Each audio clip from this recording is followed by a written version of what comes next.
Now, in the last lesson, we created what is the basic structure of a love calculator using randomization and JavaScript.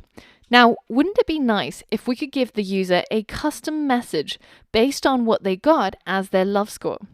Now, in order to do this, we need a way of checking what score they got and responding differently based on that score. And to do that, we need to use conditionals. The way that conditional statements work is you can use the keyword if to evaluate a statement. For example, in this case, if the track is clear. And if that statement is true, then it will carry out a particular sequence of code. But if that statement is false, so the track is not clear, then you can have an else keyword that tells the computer what it should do instead in that case. And this, in programming, is known as control flow. We're essentially controlling the flow of our code depending on the current conditions. By the way, I had a lot of fun building that toy train set in Keynote. In case anybody else is living in a cramped London apartment and you don't have the space for a full toy set and you're probably too old to play with them anyways, Keynote is your best bet. Now, this is how we might express our little track scenario in code. So we have the keyword if, and then we have some parentheses. And inside the parentheses are some conditions. So if the track is equal to clear, then we take the flow of the code into the curly braces straight after, and then we run the function go straight. However, if that condition is not true, i.e. track does not equal clear, then the code flows to the else statement, and we run the function turn right instead. While this is an easy way of seeing how our code works, it doesn't look very good when we have lots and lots of code inside the if and the else statement.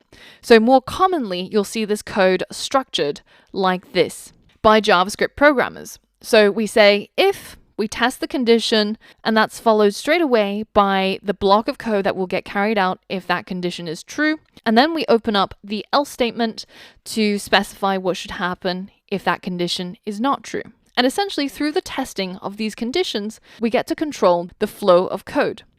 And that's why they're called conditionals. So let's use what we learned to edit our code in the love calculator. So we have a love score here, and we know that we get a number between 1 to 100. So that will be the condition that we will test. So we will say if, which is the keyword here, and then we'll open up some parentheses to add our testing condition. So let's say that our condition was that love score is equal to 100. And in order to test for equality, we're using 3 equal signs. And if that is true, then this block of code will be executed. But if it's not true, i.e. else, then this block of code will be executed instead. So let's say that if love score was equal to 100, well, that's pretty crazy, right? Then we should say something like alert, your love score is this amount, and then we should give them an interpretation. Like, for example, you love each other like Kanye loves Kanye. But otherwise, we just give them the plain old normal message where we tell them their love score. Now, some of you might have realized that I would have to go through this many times until I happen to get a love score that is 100, which is quite unlikely. I mean, it's 1% likely, right?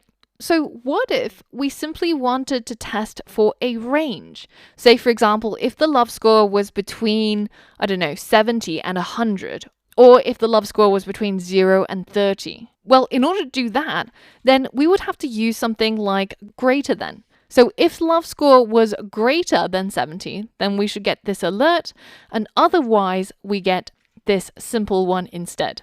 So let's try this out. And we get 58 on the first go. There we go. So we finally got above 70. We got 76%. And we get told that we love each other like Kanye loves Kanye. I used to love Kanye. I even had the pink polo. I thought I was Kanye. What if Kanye made a song about Kanye? Call him Mr. Old Kanye. Man, that'd be so Kanye.